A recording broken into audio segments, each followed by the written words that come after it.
Hello, xin chào mừng các bạn đến với VIA Academy. Mình là Zino từ VIA Studio và ở video này mình sẽ hướng dẫn cho các bạn cách để livestream trên YouTube bằng OBS. Thì trước tiên các bạn bật OBS lên và các bạn lên trình duyệt và vào YouTube. Thì các bạn nhớ login một cái tài khoản YouTube của bạn nhé. Bây giờ các bạn click vào cái icon phía bên phải ở đây và các bạn chọn mục YouTube Studio, và đây là cái giao diện mới của YouTube Studio.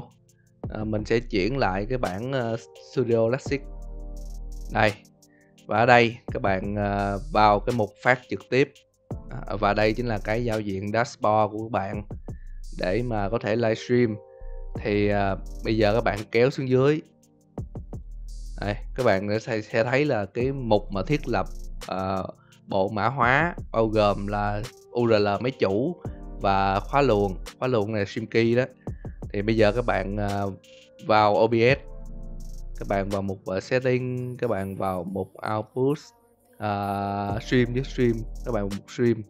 Ở đây cái mục streaming service các bạn để nguyên, các bạn chọn service là YouTube và YouTube Gaming. Còn cái mục stream key này thì bây giờ các bạn vô lại cái YouTube, các bạn nhấn hiển thị, các bạn copy cái đường dẫn này và sau đó các bạn vào OBS, các bạn bắt nó vào cái dòng dưới đây đó. Nhấn apply, ok.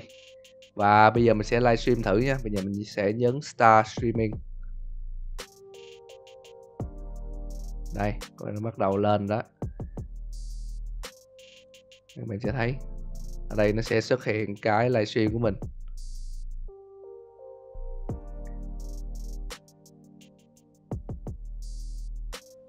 Đó, các bạn sẽ thấy cái livestream của mình. Và đây là cách livestream trên YouTube bằng OBS. Cảm ơn các bạn theo dõi video, và nếu có vấn đề gì các bạn hãy comment phía dưới nha. Chúc bạn ngày vẽ, hẹn gặp lại các bạn ở video sau.